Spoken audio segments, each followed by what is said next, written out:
ज्यांचं नाव घेताच भरून येतो ऊर, ज्यांचं नाव घेताच भरून येतो ऊर, अनेक झाले राजे परी हा राजांचा कोहिनूर. छत्रपती शिवरायांना वंदन. मगाशी निवेदकांनी सांगितल्याप्रमाणे आपण दोन संतांच्या मध्ये राहतो. नमामि सद्गुरुम शांतम सच्चिदानंद विग्रहम पूर्ण ब्रह्म परानंदम ईशम आनंदी वल्लभम. संत सम्राट ज्ञानोबराय ज्यांची 750वी जयंती आहे. त्याचबरोबर नमो सद्गुरु तुकया ज्ञानदीपा, नमो सद्गुरु सच्चिदानंद रूपा, नमो सद्गुरु भास्करा पूर्णकीर्ती, नमो सद्गुरु भक्त कल्याणमूर्ती. जगद्गुरु तुकोबराय ही भूमी दोन कारणांसाठी प्रसिद्ध आहे. आत्ताच सांगितलं, 14 टाळकऱ्यांच्यापैकी एक जगनाडे महाराज आणि ज्यांनी भुईकोट किल्ला लढवला असे फिरंगोजी नरसाळे. भक्ती आणि शक्तीचा सुरेख सम्यक समन्वय ज्या चाकणनगरीमध्ये, जिथे चक्रेश्वराचं प्राचीन मंदिर आहे, अशा या पावनभूमीमध्ये जन्मलेलं स्वर्गीय संजय वाडेकर यांचा कार्यपरिचय आपण पाहिला. आणि ज्यांच्या पुण्यस्मरणानिमित्त आपण इथं जमलो आहे, त्या पुण्यस्मरणाचा अर्थ काय? खरं तर पुण्यस्मरण म्हणजे पुण्यवान व्यक्तींचं केलेलं स्मरण, आणि दुसरा अर्थ आहे ज्यांचं स्मरण केलं असता आपल्याला पुण्य प्राप्त होतं, तो पुण्यस्मरण. अशा या अत्यंत चांगल्या दिवशी काय करायचं, तर विद्यार्थ्यांसाठी काहीतरी चांगलं द्यायचं या हेतूने लायन्स क्लब ऑफ चाकण सफायरने हा प्रकट मुलाखतीचा कार्यक्रम आयोजित केलेला आहे. ज्यांची मुलाखत आपण घेणार आहे त्यांचाही परिचय आपण आत्ता पाहिला. पुन्हा एकदा टाळ्यांच्या गजरामध्ये आपण स्वागत करूया. आमच्या लायन्स क्लबचं खूप मोठं नाव, उद्योजक क्षेत्रातलं मोठं नाव, मालपाणी उद्योग समूहातलं मोठं नाव आदरणीय गिरीजी मालपाणी. आणि ते आज एकटे आलेली नाहीत. बऱ्याच वेळेला चांगल्या कार्यक्रमाला एकटं जाऊ नये, बरोबर सहधर्मचारिणी असावी, आणि म्हणून लायन्स सुनीताजी मालपाणी आपलंही या ठिकाणी मनापासून स्वागत करतो. मला धीर द्यायला, आधार द्यायला आमच्या शैक्षणिक क्षेत्रातलं आपले खूप मोठं नाव असणारे प्राचार्य अनिल ठुबे सर, आपल्यालाही या ठिकाणी स्वागत करतो, आपणालाही वंदन करतो. आणि आता अधिक विलंब न करता मुलाखतीला सुरुवात करतो. तर का भूमीचे मार्दव सांगे कोंभाची लवलव. एखादी भूमी कशी आहे, त्या जमिनीतनं आलेला कोंब, त्याची लवलव, त्याचा लुसलुशीतपणा आपल्याला सांगतो. आत्ता जर आपण गिरीजी मालपाणी यांच्याकडे पाहिलं तर ती कोंभाची लवलव आपल्याला दिसते, तो लुसलुशीतपणा आपल्याला दिसतो, ते लोभस्वानं रूप आपल्याला दिसतं. परंतु हे लोभस्वानं रूप ज्यांनी जन्माला घातलं त्या वडिलांच्या विषयी आपण त्यांच्याकडनं जाणून घेऊ. दोन प्रकारचे पालक असतात. एक आपले पालक पूर्वी होते, आपल्याला एक सांगायचे की बाबा अंथरून पाहून पाय पसर. आणि आत्ताचे पालक असे आहेत की ते लेकराला सांगतात तुला काय पाय पसरायचे ते पसर, अंथुरणाचं तुझा बाप बघून घे. आता माझा प्रश्न असा आहे, आदरणीय गिरीजी मालपाणी, आपण मुळातच एका चांगल्या घराण्यात जन्माला आला. आपल्या ह्या सगळ्या याच्यामध्ये माझी या वडिलांची मिराशिगा देवा या उक्तीप्रमाणे आपल्या वडिलांच्या विषयी किंवा आपल्या कुटुंबाच्या पार्श्वभूमीविषयी थोडक्यात आपण सांगावं. आणि आपले वडील अंथरून पाहून पाय पसरावं असं सांगणारे होते का काय पाय पसरायचे ते पाय पसरा, अंथरुणाचं बघून घेईन, माल होता म्हणून काही ऐश करा असं सांगणारे होते का माल असला तरी कष्टाचं पाणी असल्याशिवाय शक्य होणार नाही, असे मालपाणी होते? सर्वप्रथम लगेच उत्तर देत नाही, दिगंबर ढोकले सर ज्याप्रमाणे आपल्याला माहिती आहे की मुलाखत ज्याला द्यायची आहे त्याला थोडं दडपण असतं की नेमके काय प्रश्न असतील, त्याला काय उत्तर द्यायची आहे. परंतु ढोकले सर असल्यामुळे मला कुठलंही दडपण आलं नाही. मला कृष्णार्जुन म्हणजे महाभारताचं जे युद्ध होतं तेव्हा अर्जुनावर एक दडपण होतं, परंतु जेव्हा श्रीकृष्ण सारथी म्हणून होता तेथेच अर्जुनाचं दडपण कमी झालं. आणि त्यामुळे गुरुतुल्य दिगंबर ढोकले सर हे माझी मुलाखत घेत आहेत, त्यामुळे ते मला सांभाळून घेणारच आहेत. आणि त्यामुळे माझं शून्य दडपण येथे आहे, कारण की पत्नी बाजूला असली तरी दडपण असतं. आणि गुरुवर्य म्हणजे आपले प्राचार्य ठुबे सर हे अनेकांचे गुरु आहेत, त्यामुळे त्यांच्यासमोरही दडपण असणं साहजिक आहे. परंतु आजची सर्व ही जी मुलाखत मला द्यायची आहे तर ही तुम्ही मला मार्गदर्शन करा, जेणेकरून मी छान उत्तर, आणि मला ज्याची उत्तरं माहिती असतील असं तुम्हाला माहिती आहे तीच प्रश्न विचारा, म्हणजे मी चांगली उत्तरं देईन. आता तुम्ही वडिलांबद्दल सांगितलं, विचारलं, तर माझे वडील हे अतिशय साधी राहणी असं व्यक्तिमत्व होतं आणि वेळेवर आपण आपल्या पालकांनी मुलाला की मोठं केल्यावर एक वेळ येते तेव्हा व्यवसाय तू आता कर आणि मी आता बघतो फक्त, अशा वेळेवर त्यांनी आमच्या सर्व युवा पिढीला, म्हणजे आम्ही 3 सख्खे आणि 2 चुलत भाऊ आहोत, तर सगळ्यांना आमचे काका आणि वडिलांनी अतिशय वेळेवर आम्हाला बिझनेस आमच्या हातात दिला. त्यांनी शून्यातून निर्मिती केली आणि आम्ही निर्माण झालेला व्यवसाय तो अजून पुढे नेला. आणि माझे वडील किंवा काका हे आपण जे म्हणतो ना की व्यवसायामध्ये आपण कॉस्ट कटिंग म्हणजे कमी खर्च करणं, cost cutting is equal to profit. तर त्याच्यावरून मी छोटा वडिलांचा किस्सा सांगतो की माझे वडील साऊथमध्ये म्हणजे तामिळनाडू त्या भागामध्ये खरेदी करायला जायचे, तंबाखूची खरेदी. आणि त्यावेळी इतके विमान किंवा ट्रेन शेवटपर्यंत जात नव्हती, खेडोपाडी जावं लागायचं आणि ते शेवटी ट्रक ड्रायव्हरच्या बाजूला बसून जात असे आणि तिकडे पोचतील का नाही आणि पोचल्यावर ती बातमी कळावी म्हणून आई वाट पाहत असे. तर आता कमी खर्चात हा मेसेज कसा पोचावा, तर त्यावेळी लाईटनिंग कॉल ही सुविधा होती. म्हणजे ट्रंक कॉल करायचो, आता आपण लगेच मोबाईलवर बोलतो, परंतु पूर्वी ट्रंक कॉल करायला लागायचा आणि लाईटनिंग कॉल याला फार पैसे लागायचे. तर वडील काय करायचे की लाईटनिंग कॉल आणि PP माधव मालपानी, म्हणजे माधव मालपानी यांच्याशीच बोलायचे. माझ्या वडिलांचं नाव माधव मालपानी, तेच फोन करायचे आणि ऑपरेटरला म्हणायचे मला माधवलाल मालपानी यांच्याबरोबर बोलायचं आहे. लाईटनिंग कॉल असल्यामुळे तो फोन लगेच लागायचा, आई उचलायची आणि ऑपरेटर म्हणायचा की माधवलाल मालपानी आहेत का, तर आई म्हणायची का ते नाही आहेत आणि मग फोन बंद व्हायचा. फोनचे पैसे लागत नव्हते, परंतु आईला समजायचं की पप्पा व्यवस्थित पोहोचलेले. तर याला म्हणतात कॉस्ट कटिंग आणि त्यामुळेच आमचा व्यवसाय मोठा झाला. व्यवसाय करताना आईवडिलांना कुठली लाज छोट्या छोट्या कामांची, कारण की माझ्या आईने स्वतः वरती गच्चीवर तंबाखू सुकवून पुढे बांधण्याचं काम केलेलं आहे.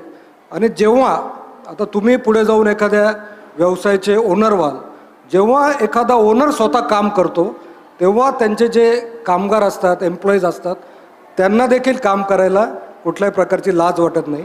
तर अशा प्रकारचे वडील आणि आपल्या घरी जसं वातावरण असतं त्याप्रमाणे आपण मोठे होतो.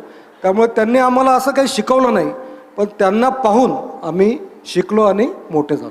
धन्यवाद सर. वा, बऱ्याच वेळेला वडिलांची यशोगाथा मुलांच्यामध्ये ती प्रतिबिंबित झालेली आपल्याला पाहायला मिळते. पण कॉस्ट कटिंगचा हा किस्सा मात्र आपणा सर्वांना अतिशय उपयुक्त ठरेल. व्यवसायात पडल्यानंतर छोट्या छोट्या गोष्टीमध्ये आपल्याला बचत करणं गरजेचं आहे. दुसरा प्रश्न, मुलं विद्यार्थी आहेत, कॉलेजमधली मुलं आहेत, काही शाळांच्या मधली मुलं आहेत. तर माझा पुढचा प्रश्न अर्थात ओघाने की जेव्हा माणूस एखादा मोठा होतो, आत्ता या उंचीपर्यंत पोचतो, पण प्रत्येकाचं शालेय जीवन किंवा कॉलेज लाईफ हे काहीतरी वेगळं असतं, त्याच्यात काहीतरी वेगळं घडलेलं असतं. तर मी पुढच्या मोठ्या माणसांचे काही प्रश्न नक्की विचारीत, पण आमच्या छोट्या मुलांसाठी कोणालाही जाणून घ्यायची इच्छा असते की सर आपलं शालेय जीवन कसं होतं किंवा कॉलेज लाईफ कसं होतं. आपण आपल्या शालेय आणि कॉलेज जीवनाबद्दल थोडक्यात. मुलांना पहिली गोष्ट सांगतो की माझं 1ली ते 10वी शिक्षण हे तुमच्याप्रमाणेच मराठी मीडियममध्ये झालेलं आहे. आणि मी शाळेमध्ये 10वीला मॉनिटर होतो. म्हणजे तुम्हाला जर पुढे जाऊन एखाद्या व्यवसायाचं, एखाद्या संस्थेचं नेतृत्व करायचं आहे, तुम्ही आधीपासूनच आपल्या वर्गाचं मॉनिटर व्हायला पाहिजे असं स्वप्न पहा. कारण की आपली लिडरशिप ही लहानपणापासून होते. तुम्ही छत्रपती शिवाजी महाराज बघा, की ते लहानपणीच त्यांनी त्यांची लिडरशिपची चुणूक त्यांनी दाखवलेली आहे. आणि मराठी शाळा मी तुम्हाला का सांगतो की बऱ्याचदा आपल्याला वाटतं की मी इंग्लिशमध्ये शिकलो असतो तर फार मोठं झालो असतो, परंतु तसं काही नाही. चायनामध्ये लोकांना इंग्लिश येत नाही, ते चायनीज बोलतात. जर्मनीमध्ये जर्मन बोलतात. तसं आपल्या महाराष्ट्रात आपण मराठी बोलतो, आपल्याला आपल्या मराठीचा अभिमान पाहिजे आणि इंग्लिश बोलायचं शिकायचं असेल 1000 शब्द माहीत असले 100 वाक्य पाठ केले त्याच्यापुढे इंग्लिश नाही आणि मग हळूहळू इंग्लिश ऐकल्याने आपल्याला समजते. तर 1ली ते 10वी नंतर 11वी 12वी मी SP कॉलेजला होतो. तिथे बऱ्यापैकी सायन्समध्ये असल्यामुळे शिक्षण इंग्लिशमध्ये परंतु बोलणं मराठीत व्हायचं. त्याच्यानंतर मी इंजिनिअरिंगला गेलो तिथं बोलणं वाढलं आणि मग MBA अमेरिकेत केलो तिथं पूर्ण इंग्लिशच आणि मग मला बोलता यायला लागलं. म्हणजे आपण हळूहळू सगळं काही शिकतो. आपल्या मनात कुठली भीती असू नये. त्यामुळे तुम्ही जरी मराठी मीडियममध्ये असलात तरी तुम्हाला पुढे जाऊन अत्यंत मोठं व्हायचं आहे. ढोकले सर मराठी विद्यालयातले शिक्षक स्टुडंट आहेत, सर देखील आहेत. सुनीता इंग्लिशमधली आहे परंतु आम्ही दोघं सारखेच आहोत आता. त्यामुळे इंग्लिश असो वा मराठी असो आपण पुढे जाऊ शकतो. हा मराठीचा अभिमान आपल्या उत्तरातून अप्रत्यक्षपणे त्यांनी असा आपल्यावरती बिंबवला की टाळ्या तुमच्याकडनं आपोआप आल्या. आणि आपण मगाशी उल्लेख केला की आपण माऊली तुकोबांच्या भूमीतले आहोत. आपण मराठीचा अभिमान आणि नुकताच मराठीला अभिजात मराठी भाषेचा दर्जा मिळालेला आहे त्याहीबद्दल आपण टाळ्या वाजून आपल्याच मराठी भाषेचा आपण गौरव करूया, अभिवादन करूया. आणि हा जो न्यूनगंड आपल्यामध्ये असतो, इन्फेरियरिटी कॉम्प्लेक्स ज्याला आपण म्हणतो, बऱ्याच वेळेला मराठी शब्द अवघड वाटतात पण तो न येऊ देता लँग्वेजचं बॅरियर आपल्या करिअरमध्ये येत नाही आणि ते आपल्याला नक्की पुढं घेऊन जातं. आता आपण शालेय जीवनातून कॉलेज लाईफमध्ये आलो. बहुतेकांच्या मनामध्ये कुतूहल निर्माण होतं. खरं तर इतकं राजबिंड व्यक्तिमत्व आहे, देखणं आहे आणि शिवाय चांगल्या मोठ्या घराण्यातला आहे. अशा वेळेला मुलं बिघडण्याची शक्यता जास्त असते. आता मी थेट प्रश्न विचारतो, अशा वेळेला आपल्याकडं काही मुली आकर्षित झाल्या असतील, कुणी आपल्याला प्रपोज केला असेल किंवा तुम्ही कुठे अट्रॅक्ट झाला का किंवा तुम्हाला असं वाटलं का का घरच्या संस्कारांनी तुम्हाला थांबून ठेवलं? मी म्हटलं ना की सर तुम्हाला दडपण काढायचं आहे, वाढवायचं नाही आणि बाजूला माझी बायको आहे तर तुम्ही ह्या भानगडीत पडूच नका. त्यामुळे काही असं तरी मी असंच सांगणार आहे का तसं काही नव्हतं आणि व्यवस्थित अरेंज मॅरेज आमचं झालेलं आहे. अर्थातच अरेंज झाल्यावर प्रेम होतंच, प्रेम हे थांबून राहत नाही. त्यामुळे मुलांनो, लव्ह मॅरेज असो वा अरेंज मॅरेज असो, एक गोष्ट लक्षात ठेवायची आहे की जिच्याशी लग्न होईल त्याच्यावर प्रेम करायचं आहे. ओके. वा, हे म्हणाले की तुम्ही मला दडपण देणारे प्रश्न विचारू नका, पण त्यांनी आता दडपण माझ्यावर टाकले. पण हे व्यक्तिमत्व असं आहे ज्यांनी आम्हा दोघांनाही खूप मोठं स्थान दिलं त्यांच्या वक्तृत्वामध्ये. खरं तर आम्ही त्यांच्या मानाने खूप लहान आहोत, खूप छोटे आहोत. पण हे मोठ्या माणसाचं हे कर्तृत्व असतं की दुसऱ्यांना मोठेपणा देणं आणि हा विनयशीलता त्यांच्यामध्ये आहे. एक सहज आठवलं म्हणून हिंदीतला काही आता तरुण मुलं आहेत त्यांच्यासाठी की आदमी ना कद से बड़ा होता है, आदमी ना कद से बड़ा होता है, आदमी ना पद से बड़ा होता है, मुसीबत में जो साथ में खड़ा होता है असल में वही सबसे बड़ा होता है. त्याचं कारण सांगतो मी. मगाशी परिचयामध्ये असा एकही उद्योग क्षेत्र नाही की जे यांनी सुरू केलं नाही. आणि मी प्रेमाचा मुद्दाम प्रश्न विचारला कारण हल्लीची पिढी, आणि तुम्ही, मला खात्री आहे की तुम्ही हे अरेंज मॅरेजच आहे, त्याच्या अगोदर काहीही नव्हतं कारण आम्ही तुम्हाला फार दिवसापासून ओळखतो. ते म्हणाले काही असलं तरी मी असंच म्हणेल, पण ते जे बोलले ते खरं बोलले. पण त्यांच्या एका मागच्या बोलण्यातून मला एक वाक्य त्यांचं मला आठवतं आहे की ते म्हणाले की ह्या कॉलेज लाईफमध्ये बऱ्याच वेळेला असं होतं की कोणीतरी आपल्याला आवडतं किंवा आपण एकमेकाकडे पाहून हसतो. पण त्यांचं असं वाक्य किंवा त्या बोलण्याचा मतितार्थ असा होता की तू हसली म्हणजे मी फसलो, हा तुझा भ्रम आहे. तू हसली म्हणजे मी फसलो, हा तुझा भ्रम आहे. माझ्या डोळ्यात माझ्या आईवडिलांच्या स्वप्नांना पहिला क्रम आहे, पहिला क्रम आहे. आपल्या आईवडिलांनी मोठं करून दिलेलं नाव अधिक मोठं करण्यासाठी तो पहिला क्रम त्यांनी जपला आणि म्हणून या वेगळ्या भानगडीत ते पडले नाहीत आणि म्हणून अत्यंत सुविद्य आणि खूप चांगल्या पद्धतीच्या सर्व कार्याला मदत करणारी पत्नी त्यांना लाभली. पुढचा प्रश्न माझा आदरणीय गिरीजी मालपानी यांना आहे की कुठल्याही, आपण आता सक्सेस मंत्र, यशस्वी होण्यासाठीचे मंत्र त्यांच्याकडनं जाणून घेणार आहोत.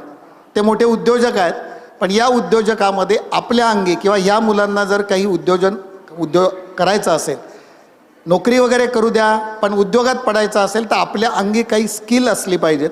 त्यातले काही मोजके स्किल जे पाहिजेत, त्याच्याशिवाय व्यवसायामध्ये तुम्ही यशस्वी होऊ शकत नाही. असे उद्योजकतेमधले यशाचे काही मंत्र तुम्ही आम्हाला सांगा.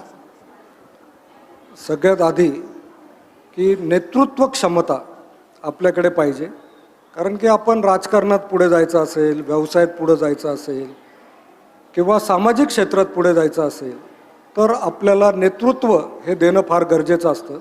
आणि नेतृत्व जर चांगलं द्यायचं असेल तर सगळ्यात महत्त्वाचं म्हणजे आपलं वक्तृत्व हे चांगलं असणं फार आवश्यक असतं.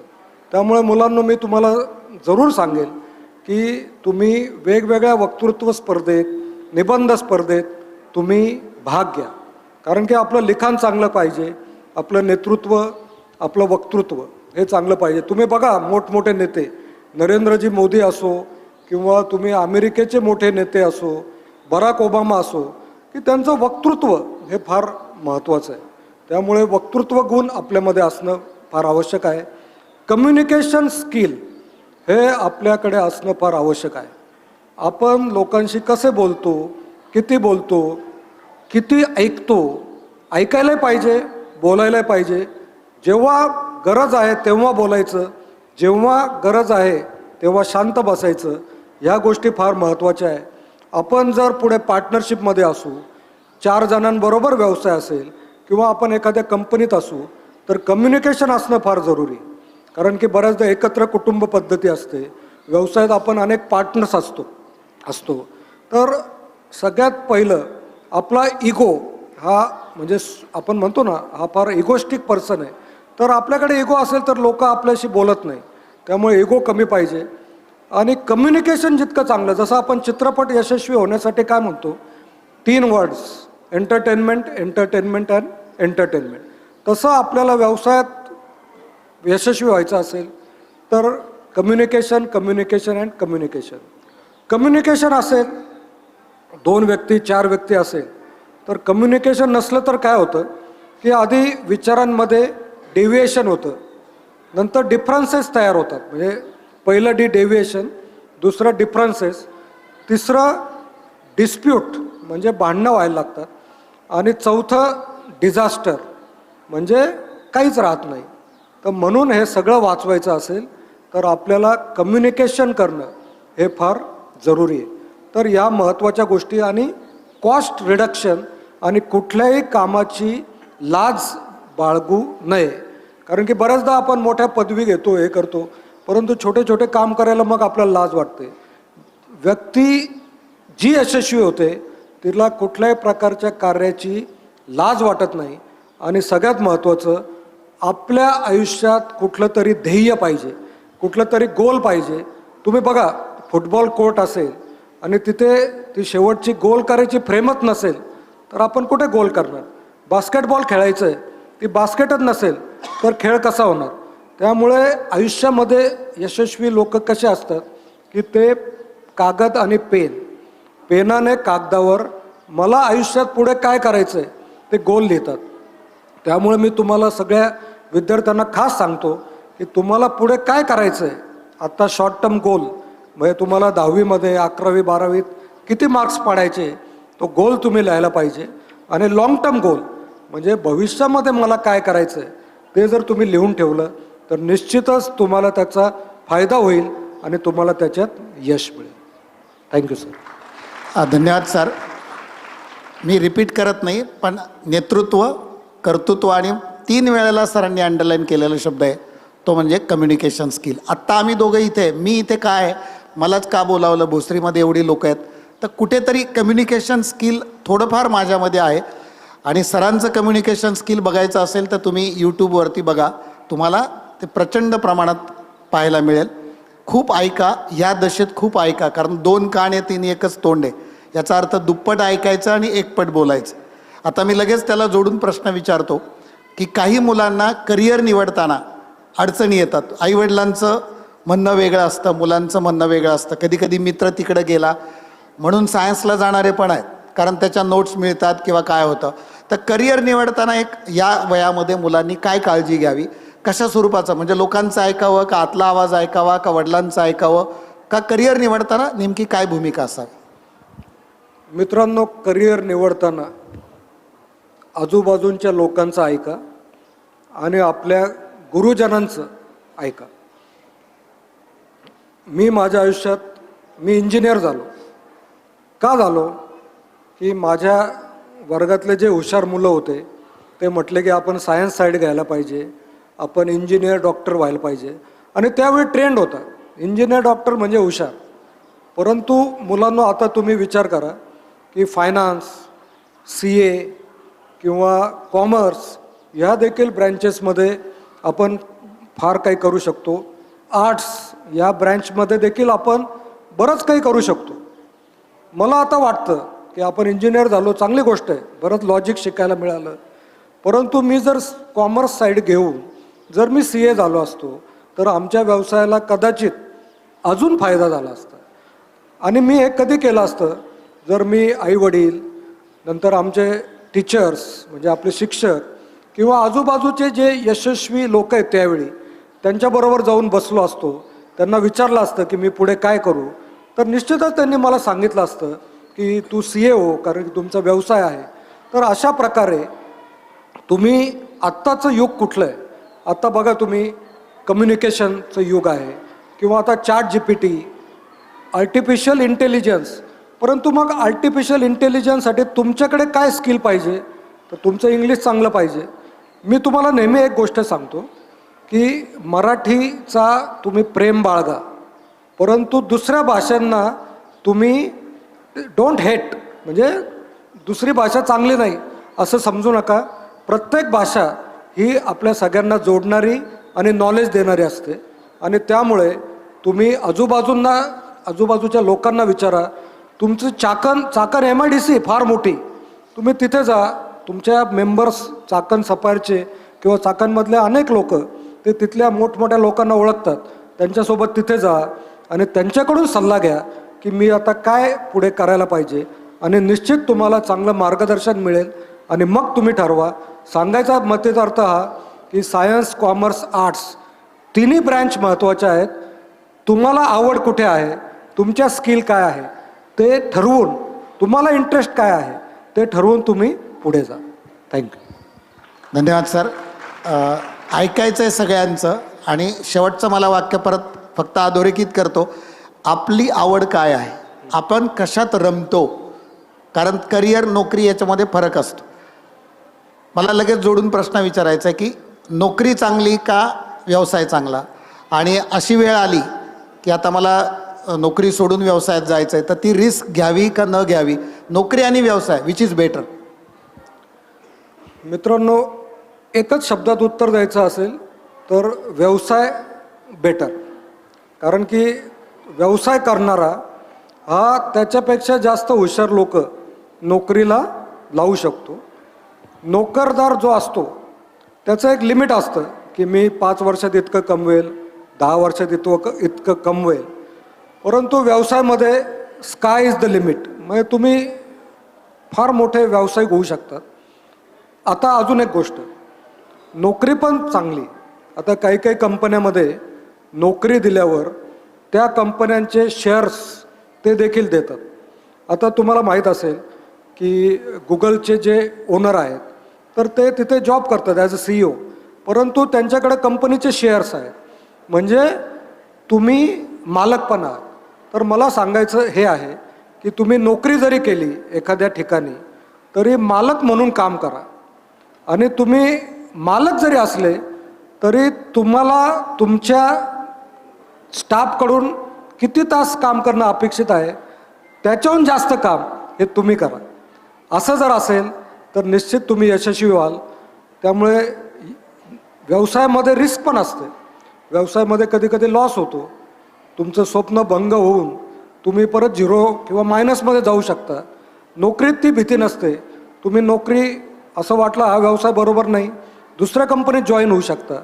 परंतु सांगायचा मतितार्थ हा, तुम्ही व्यवसाय करा किंवा नोकरी करा, तुम्ही ओनरप्रमाणे काम करा, मग तुम्हाला कधीच त्याच्यामध्ये अपयश लाभणार नाही. आणि जेथे तुम्ही काम करतात तेथे मन लावून काम करा. नोकरी निवडताना ज्याच्यामध्ये तुम्हाला इंटरेस्ट आहे तीच नोकरी करा. उगाच याच्यात पैसा जास्त पण माझा इंटरेस्ट वेगळा म्हणून तुम्ही तिथे जॉब केला तर तुम्हाला काहीच मिळणार नाही. आणि तुम्ही आधी जर कंपनीमध्ये काम करत असाल त्याच्यातून तुम्ही नेटवर्क करा, विविध लोकांना भेटा, त्याच्यातून शिका आणि तुमचं अंतिम गोल हा ह्याच्यातून मी व्यवसाय कसा सुरू करू हा ठेवा. कारण की बऱ्याचदा असं लक्षात येतं की सुरुवातीला लोक नोकरी करतात, त्याच्यातून रिलेशन करतात, शिकून घेतात आणि मग स्वतःचा व्यवसाय उघडतात आणि ते यशस्वी होतात. खूपच अत्यंत मार्मिक सल्ला या, अत्यंत मार्मिक, की नोकरी जरी केली तरी ती स्वप्न तुम्ही पाहायला हरकत नाही. आणि नोकरी करताना सुद्धा आपण मालक आहोत, मग मालक कधी कामचुकारपणा करणारच नाही. हे ओघाने पुढचा भाग आलाच. सर, नोकरी असो किंवा व्यवसाय असो, हल्ली इझी मार्गाने किंवा पटकन पैसा मिळावा यासाठी काही इल्लिगल मार्गांचा लोक वापर करतात. थोडक्यात मॉरल व्हॅल्यूज जीवनामध्ये त्याला बायफर्गेशन करून किंवा त्या बाजूला सारून काही पुढे जाण्याचा प्रयत्न करतात. तुम्ही तुमच्या व्यवसायामध्ये as far as I am concern मी पाहिलं आहे की कुठेही मोठं होताना चुकीच्या मार्गाचा आपण अवलंब केला नाही.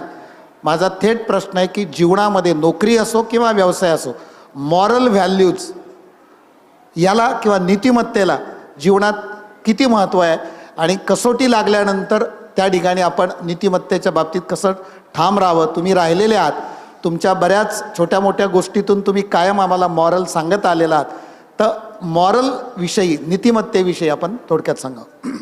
मित्रांनो, तुम्हाला लाँग टर्म गोल असेल, तुम्हाला तुमची स्वतःची ब्रँड व्हॅल्यू करायची असेल किंवा तुम्ही ज्या कंपनीत पुढे जाऊन असणार आहात त्या कंपनीची जी विश्वासार्हता आहे ती जर आपल्याला ठेवायची असेल तर आपल्याला एथिक्स म्हणजे जे सरांनी सांगितलं मॉरल, तर एथिकल आपल्याला राहणं फार जरुरी आहे. तुम्ही बघा की ज्या मोठमोठ्या कंपनीज आहे, समजा ॲमेझॉन कंपनीबद्दल ऐकलेलं आहे तुम्ही. ॲमेझॉन ऑनलाईन आपण काही पाठवलं, ऑर्डर दिली तर ते आपल्याला ती वस्तू मिळते.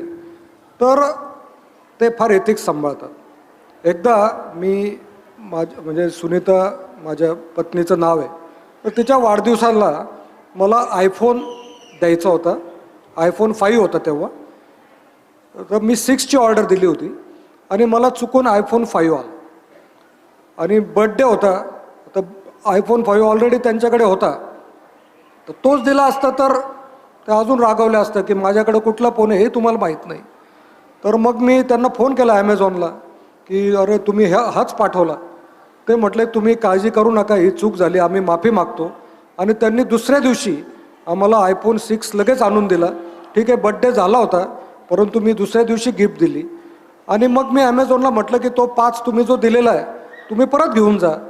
मित्रांनो, तुम्हाला सांगायला आश्चर्य वाटेल की त्यांनी मला सांगितलं की आमच्याकडून ही चूक झाली, तर तो फोनही तुम्हीच ठेवा. आता ही गोष्ट तशी मोठी आहे, परंतु आज त्याला अनेक वर्ष झाले. आज आयफोन 17 चालू आहे, म्हणजे 12 वर्ष झाली, परंतु ती गोष्ट मी आजही तुम्हाला सांगत आहे. याचा अर्थ एथिक्स याला फार महत्त्व आहे. आणि तुम्ही तुमच्या आयुष्यामध्ये तुम्ही ज्यांना नेते मानतात त्या नेत्यांना डोळ्यासमोर आणा. ते 100% एथिक्स पाळणारे असतील. किंवा रतनजी टाटा हे जे मोठे व्यावसायिक झालेले आहेत, किंवा तुमचे मोठे नेते असतील, महात्मा गांधी असतील, लोकमान्य टिळक असतील, किंवा ज्ञानेश्वर माऊली असेल, तुकाराम महाराज असतील, तर एथिक्सला त्यांनी फार महत्त्व दिलेलं आहे. आपण जर जीवनामध्ये एथिक्स पाळले तर आपल्याला सुरुवातीला असं वाटेल की हे अवघड आहे, परंतु शेवटी तुम्हाला त्याच्यातच यश मिळाल्याशिवाय राहणार नाही. वा, तुम्ही प्रत्येक मुद्द्याला छान प्रतिसाद देताय. याचा अर्थ यांची सरांची उत्तरं तुमच्यापर्यंत भेटतात. सर, मी एथिक्सबद्दल छोटंसं उदाहरण सांगतो की आता खरं तर तुम्ही विद्यार्थी आहात, तंबाखूविषयी बोलू नये, परंतु आमचा व्यवसाय तंबाखूचा आहे त्यामुळे ते ओघाने येतं. तर करोना काळामध्ये आमची जी गायछाप जर्द आहे तर ती 10 रुपयाला मिळते.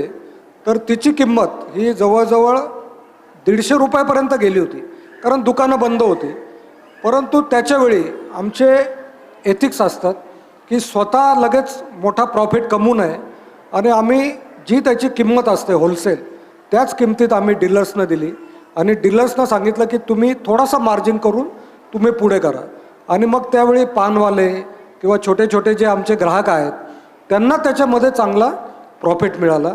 परंतु एथिकली आम्ही त्याच्यामध्ये 50-100 रुपये कमवू शकलो असतो, परंतु आम्ही कमवलं नाही. आम्ही विचार केला की आपली जी ब्रँड व्हॅल्यू आहे ती महत्त्वाची आहे, शॉर्ट टर्म पैसा महत्त्वाचा नाही.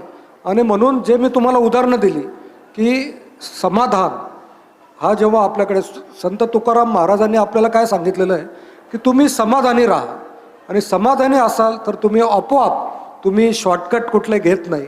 तर त्यामुळे मला सहज अजून एक उदाहरण आठवलं म्हणून मी सांगितलं. तर आयुष्यात एथिक्स याला फार महत्त्व आहे. जी स्वतः ते पाळतायत आणि म्हणून अधिकृतपणे ते ठामपणे आपल्याला इथिक्स विषय सांगू शकतात. यालाच जोडून एक पुढचा प्रश्न आहे, वेळ आपल्याकडे कमी आहे.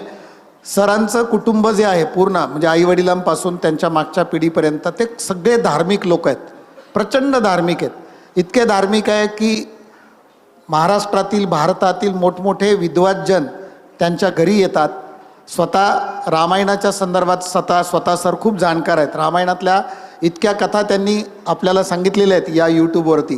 तर माझा पुढचा प्रश्न असा आहे की आत्ताच्या आधुनिक तंत्रयुगामध्ये आपण धार्मिक असणं, बिंग स्पिरिच्युअल, किती आपल्याला व्यवसायामध्ये काही लोक देवच मानत नाही. तुम्ही देव मानता याचं उत्तर मला ऑलरेडी माहिती आहे, परंतु स्पिरिच्युअल असणं हे आपल्या व्यवसायामध्ये किंवा आपल्या वाटचालीमध्ये किती महत्त्वाचं आहे? मित्रांनो, जगात सगळ्यात श्रीमंत देश कुठला आहे? कुठला आहे? अमेरिका. अमेरिकेचं कॉईन जर तुम्ही घेतलं त्याच्यावर लिहिलेलं आहे त्यांनी, त्यांचं ब्रीद वाक्य येते, इन गॉड वी ट्रस्ट.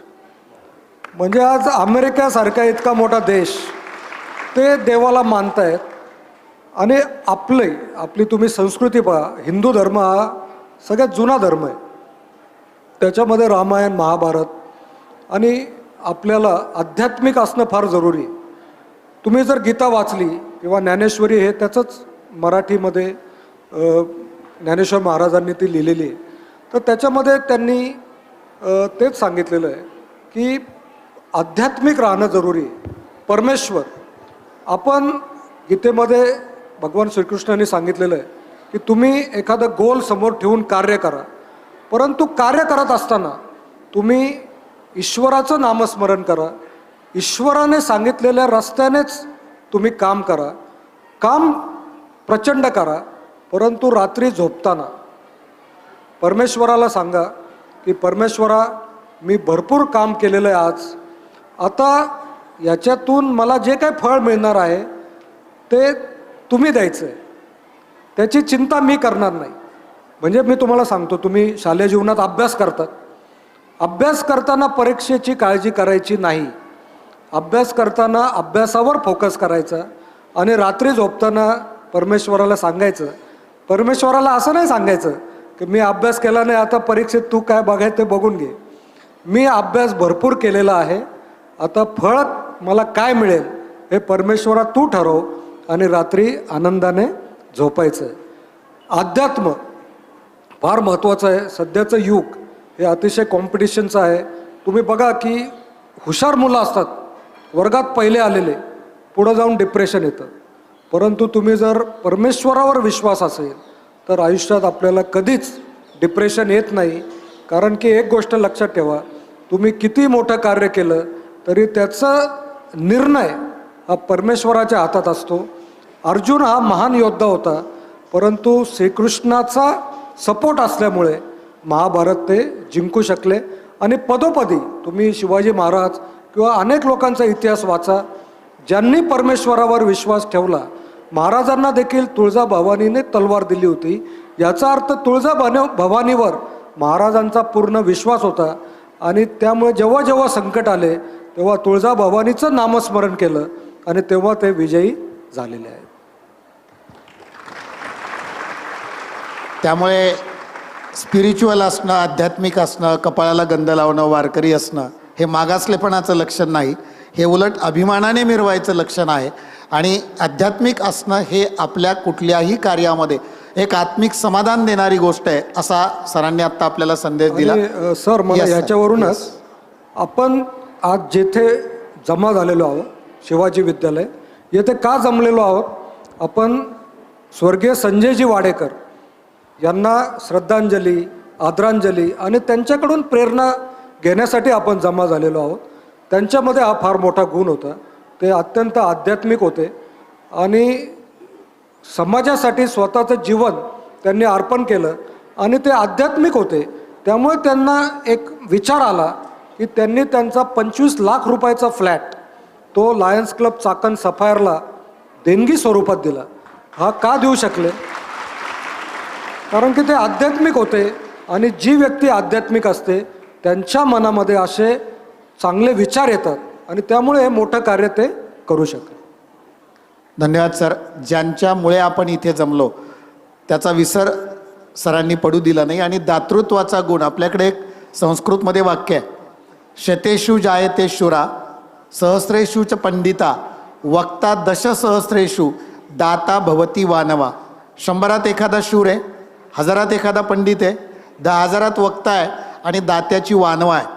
पण जेव्हा आपण स्वर्गीय लायन संजय वाडेकर यांच्याकडे पाहतो तेव्हा दात्याची वानवा नाही हे आपल्याला त्यांच्या प्रतिमेकडे पाहून सिद्ध होतं.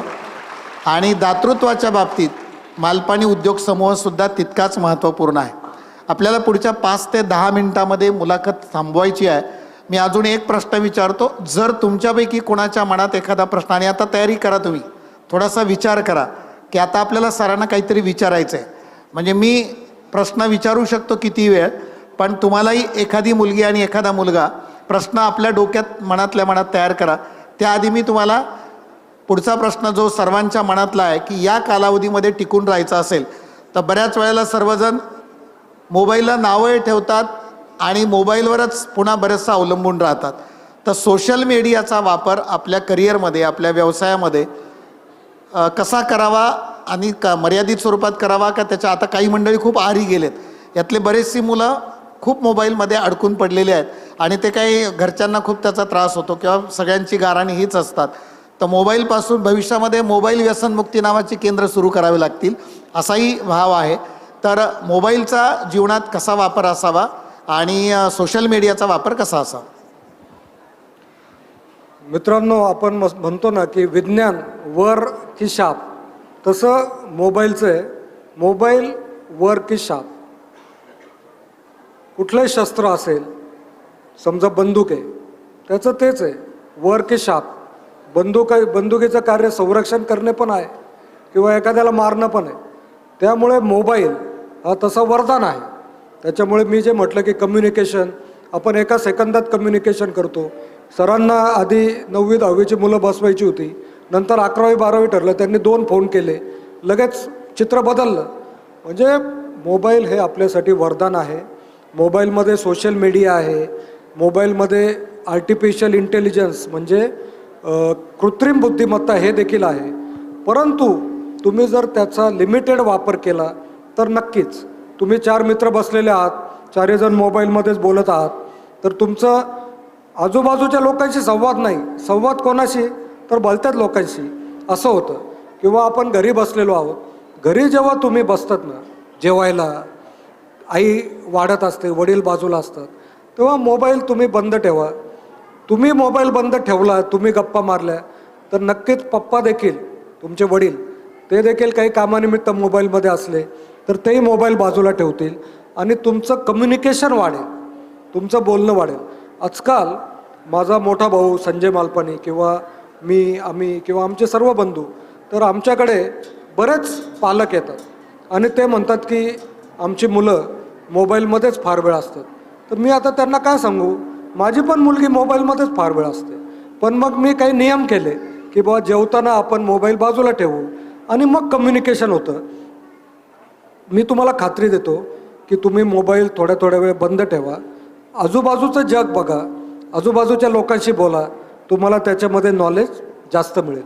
त्यामुळे मी असं नाही म्हणत की मोबाईल अजिबातच वापरू नका किंवा त्याला तुम्ही निग्लेक्ट करा.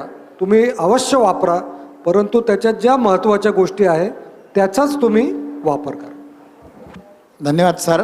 आपण सर्व प्रश्न सरांना विचारले आणि भाभीजी फक्त मम सत्यनारायणाच्या पूजेला हाताला हात लावायचा इतक्यापुरतं नाही. एक प्रश्न भाभीजींसाठी विचारतो आणि फक्त आता हात वर करा मी जेव्हा तुमच्याकडे येईल.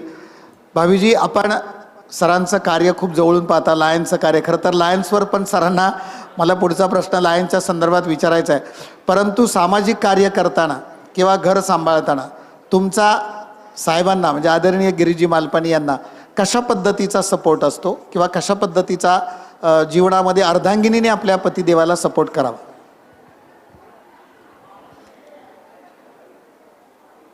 सर्वप्रथम मला इथे बोलवलं आणि मला पण सरांसोबत जे काही सत्कार सन्मान दिला आहे त्याबद्दल मी आभार मानते. आणि सरांसोबत म्हणजे जे काही सरांचं असतं सामाजिक कार्य असेल किंवा व्यवसाय असेल त्याच्यात त्यांचं माझ्याशी जे शेअरिंग असतं, प्रत्येक गोष्टी ते माझ्याशी शेअर करतात की आज इथे बोलवलं आहे, असं कार्यक्रम आहे. तर त्यांचं इतकं माझ्यासोबत शेअरिंग असतो त्यामुळे ऑटोमॅटिकली मी त्याच्यात इन्वॉल्व होते आणि मग त्या पद्धतीने त्यांचा माझा सपोर्ट देखील असतो. आजही आता इथे यायचं होतं तर ते म्हणे की तुला जमत असेल तर तू ये माझ्यासोबत, कार्यक्रम पण छान आहे, विद्यार्थी आहे समोर आणि वाडेकर सरचा परिचय मला पण होता त्यामुळे तू येऊ शकत असेल तर तू अवश्य ये. आणि मी लगेच हो म्हटलं सगळ्यांशी भेट पण होणार त्या निमित्ताने. आणि अशा पद्धतीने माझा सपोर्ट त्यांना प्रत्येक याला असतंच. तर I think this can answer. धन्यवाद. धन्यवाद. सर, एक मिनिट. हां. मुलांनो, मला 2 मुली आहेत आणि मी व्यवसायात बिझी आहे. परंतु आता माझ्या दोन्ही मुली अमेरिकेत शिकल्या, तर त्यांना मोठा करण्यामध्ये मोठ्या मुलीने एक कंपनी देखील सुरू केलेली आहे. तर तिला दोघींना मोठं करण्यामध्ये सुनीता यांचा फार मोठा त्याच्यामध्ये हातभार आहे. तर त्यामुळे मी तुम्हाला सांगू इच्छितो की तुम्हाला तुमची आई जे काय सांगते, तुमच्या आईचं शिक्षण मे बी फार नसेल, परंतु माझ्या आईचं शिक्षण काय फार नव्हतं, परंतु आज तिला भगवद्गीता तिला पूर्ण बोलता येते, तिची पाठ आहे आणि ती शिकवते.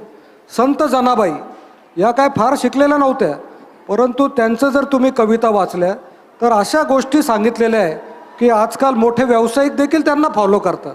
त्यामुळे तुमची आई तुम्हाला जे काही सांगेल ते तुम्ही डोळे बंद करून ते ऐका, फॉलो करा, तुम्ही निश्चित यशस्वी व्हा. धन्यवाद. धन्यवाद. आपली वेदाची संस्कृती आहे, मातृदेवो भव, पितृदेवो भव, आचार्य देवो भव आणि अतिथी देवो भव. तर हे अंडरलाईन करण्यासारखं वाक्य आहे. बऱ्याच वेळेला आपली आत्ताची पिढी आईवडिलांना जुमानत नाही किंवा आईला तर अजिबात जुमानत नाही, पण सगळ्या मुलाखतीचं बाकीचं बाजूला ठेवून आई वडील जे सांगतील ते ऐका, एवढं जरी तुम्ही लक्षात ठेवलं तरीसुद्धा ते पुरेसं आहे. मुलींना पहिली संधी देऊ आपण. जर कुठल्या मुलीला काही प्रश्न विचारायचा असेल आदरणीय भाभीजींना किंवा सरांना, तर लेडीज फर्स्ट. सर नमस्ते. आता जीवनामध्ये यश अपयश हे दोन्ही असतात, बरोबर? तर मग तुमच्या जीवनात यश आल्यावरती तुम्ही कशा प्रकारे पाहता, आणि सर इन केस कुठल्याही गोष्टीमध्ये अपयश जर आलं तर त्याला कशा प्रकारे सामोरे जाता? एवढं. सगळ्यात महत्त्वाची गोष्ट की टीमवर्क असणं फार जरुरी आहे. आपण कुठे भविष्यात व्यवसायात जाल किंवा तुम्ही ज्या कंपनीत जॉब कराल, तुमचे जे कलिग्स असतील त्यांच्याबरोबर एकत्र राहणं हे फार महत्त्वाचं आहे. टीम असेल तर तुम्हाला जर यश मिळालं तर तो आनंद द्विगुणित होतो, आणि टीम असेल तर एखादं अपयश आलं तर ते विभागलं जातं. त्यामुळे आपल्या एकट्यावर त्याचं टेन्शन येत नाही. आता आमच्या उद्योग समूहाबद्दल सांगतो की आम्ही 5 भाऊ आहोत. म्हणजे 2 चुलत माझे मोठे बंधू आहेत, राजेश आणि संजय, आणि आम्ही 3 सख्खे, म्हणजे माझा मोठा भाऊ मनीष, मी गिरीश आणि लहान भाऊ आशिष. आम्ही 5 भावांचं मोठं टीमवर्क आहे.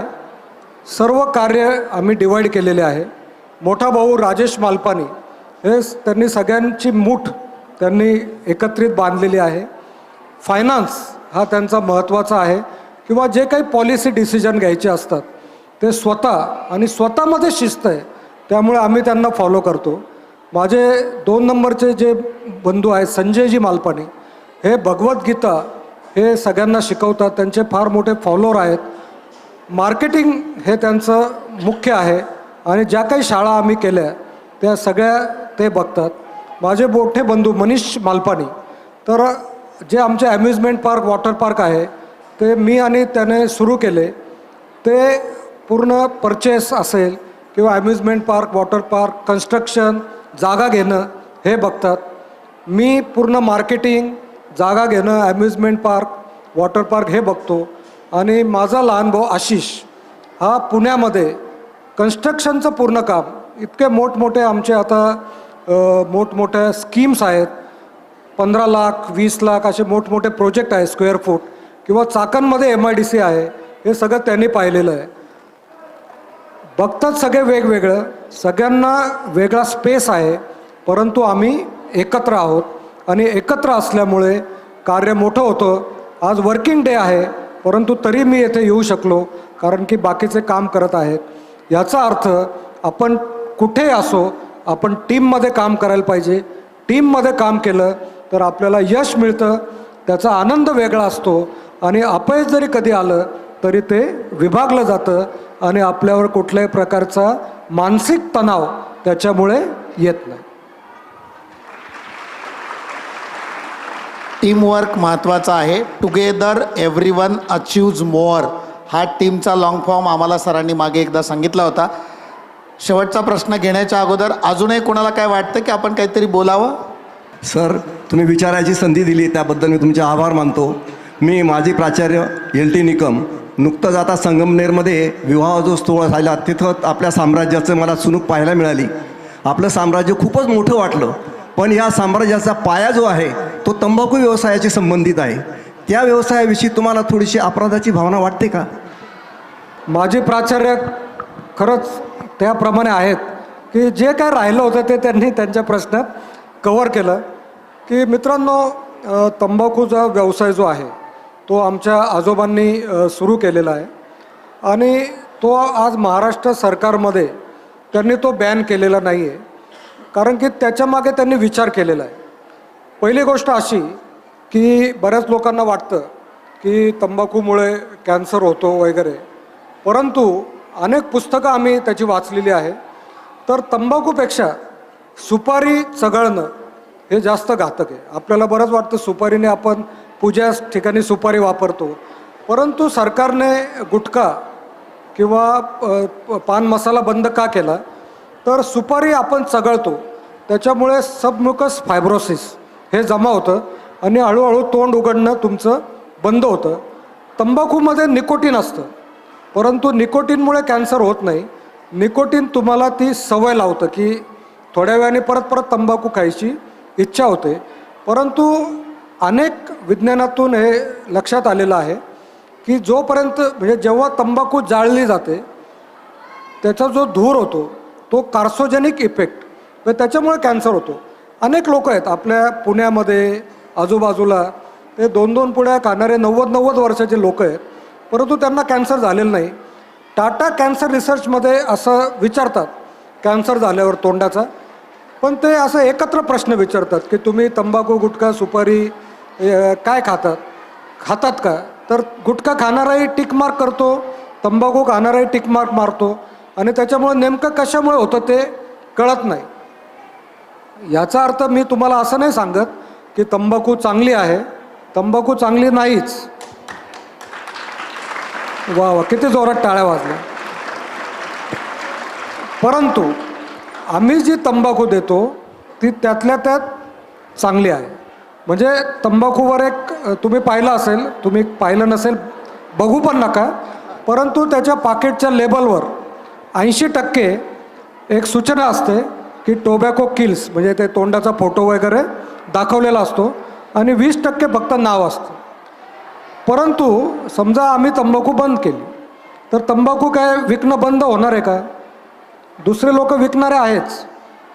जेव्हा गव्हर्मेंट काही कारणाने भविष्यात बॅन करेल तेव्हा मात्र आम्ही विकली तर तो गुन्हा होईल.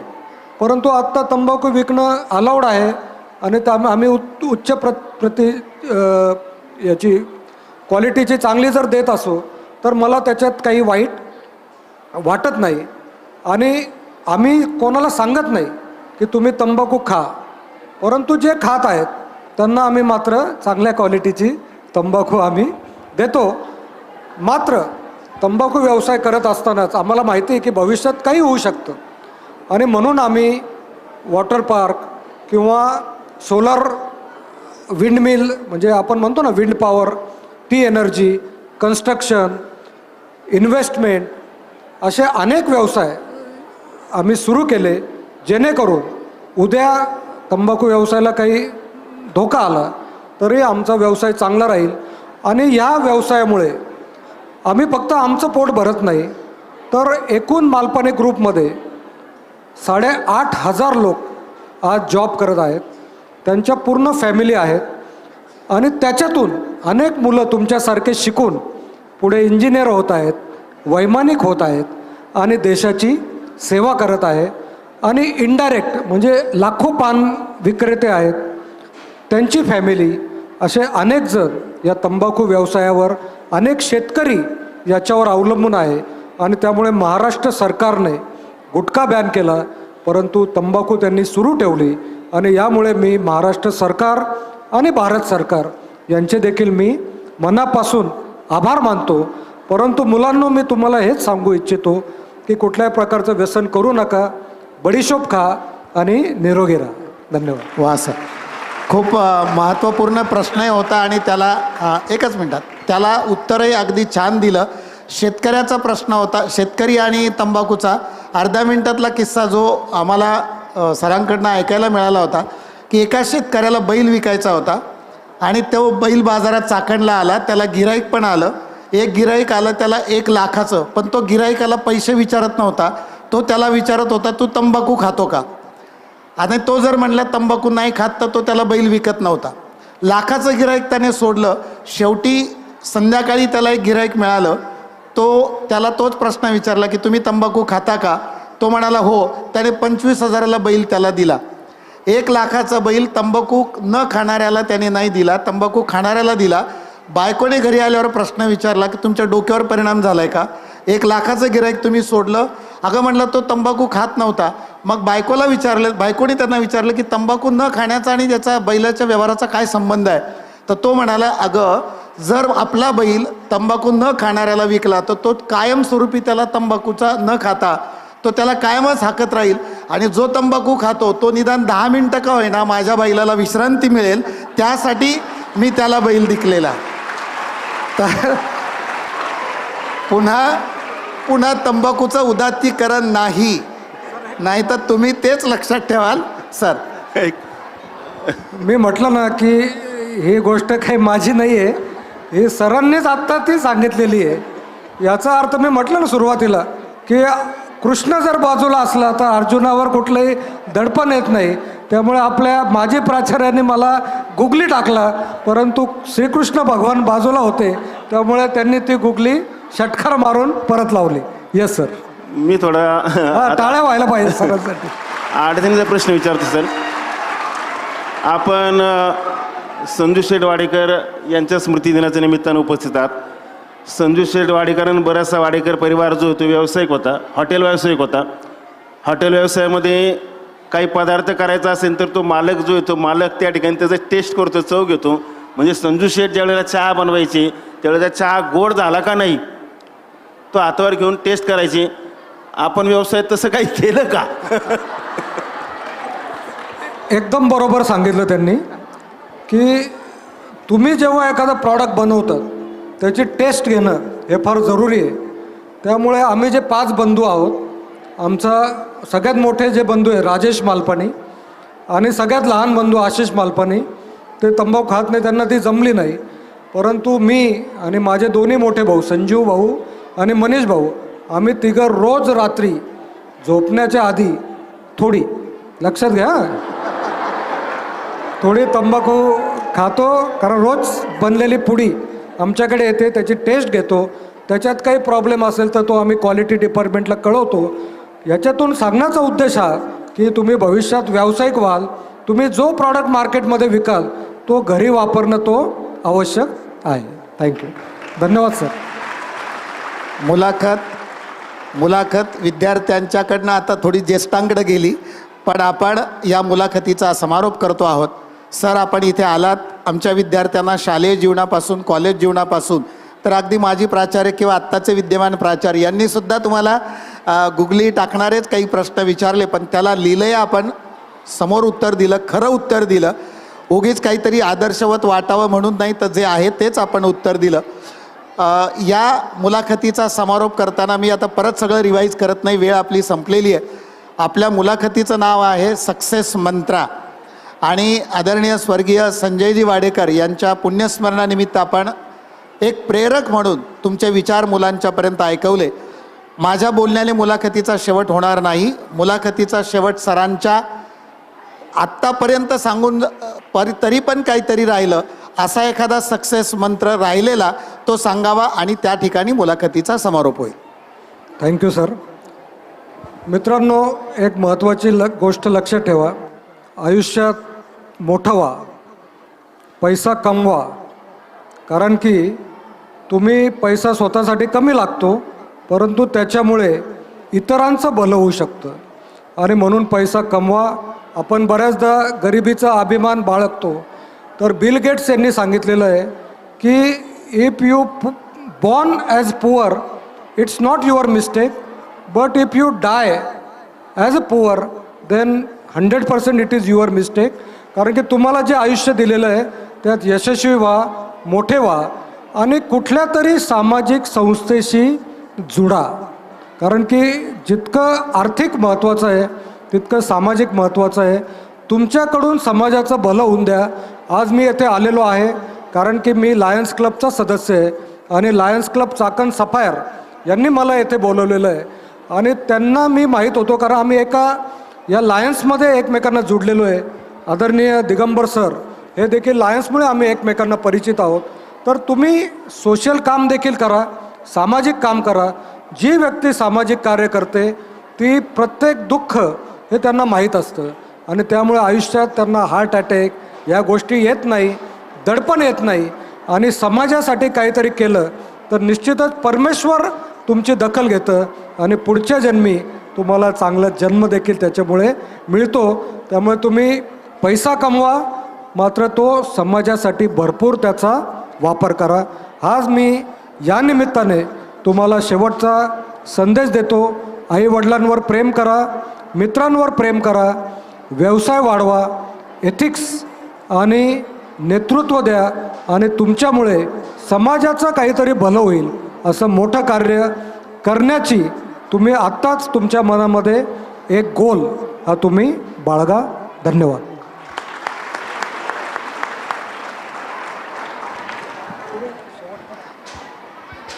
संपली मैफिल जरी ही सूर नाही संपलेले, राहू दे रसिका ओठी आज येथे ऐकलेले. मनपूर्वक धन्यवाद. रामकृष्ण हरी. जय शिवराय. सगळी मुलाखत झाली, परंतु ही शक्य का झाली तर तुम्ही सर्व समोर येथे बसला होता. तुमचा हा शेवटचा तास आहे, याच्यानंतर तुम्हाला घरी जायचं आहे, तरी तुम्ही अतिशय शांतपणे सगळं ऐकून घेतलं आणि तुम्ही आम्हाला रिस्पॉन्स देखील चांगला दिला, मध्ये मध्ये टाळ्या वाजवल्या, त्याबद्दल तुमचे आम्ही सर्वजण आभार मानतो. एकदा जोरदार टाळ्या स्वतःसाठी वाजवा. तसेच मी आपले शिवाजी विद्यालयाचे प्राचार्य अनिलजी ठुबे सर, आमचे आदरणीय दिगंबर ढोकले सर, आपण मला जे प्रश्न विचारले त्याबद्दल आपले आभार मानतो. सर्व शिक्षक वृंद आणि चाकण सफायरचे सर्व मित्र आणि स्वर्गीय संजयजी वाडेकर यांचे सर्व कुटुंबीय यांना मी नमस्कार करतो, त्यांचे शतशः आभार मानतो आणि थांबतो. धन्यवाद. अतिशय सुंदर असा कार्यक्रम या ठिकाणी संपन्न झालेला आहे आणि या कार्यक्रमाचा गोड शेवट म्हणणार नाही, परंतु गोड सांगता या ठिकाणी वाडेकर कुटुंबियांचे माननीय माजी प्राचार्य मान्य संजयजी वाडेकर मी यांना विनंती करेल की आभाराचा गोड कार्यक्रम आपण या ठिकाणी संपन्न करावा. या ठिकाणी आमचे बंधू श्री संजय वसंतराव वाडेकर यांच्या तृतीय स्फूर्तीनिमित्त लायन्स क्लब सफायर यांनी जो कार्यक्रम आयोजित केला त्या कार्यक्रमाला गिरीशजी मालपाणी व सुनीता भाभी आणि तसेच या ठिकाणी मुलाखतकार यांनी जो अतिशय चांगल्या स्वरूपाचा कार्यक्रम सादर केला, या कार्यक्रमाबद्दल संपूर्ण आमच्या वाडेकर कुटुंबियातर्फे तसेच आमचे लायन्स सफायरचे सर्व सदस्य या सर्वांतर्फे याने जो छोटेखानी कार्यक्रम सादर केला याबद्दल आमच्या वाडेकर कडून सर्वांचे मी आभार मानतो आणि या ठिकाणी थांबतो. जय हिंद, जय महाराष्ट्र.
अनेक पुरस्कारांवरती ज्यांनी आपलं नाव कोरलं आहे असं हे बहुआयामी व्यक्तिमत्व ज्यांच्या जिभेवरती सरस्वती नांदते असे लायन्स प्राध्यापक दिगंबरजी ढोकले सर आज हे या ठिकाणी आपल्याला मुलाखतकार म्हणून आपल्याला लाभलेले आहेत.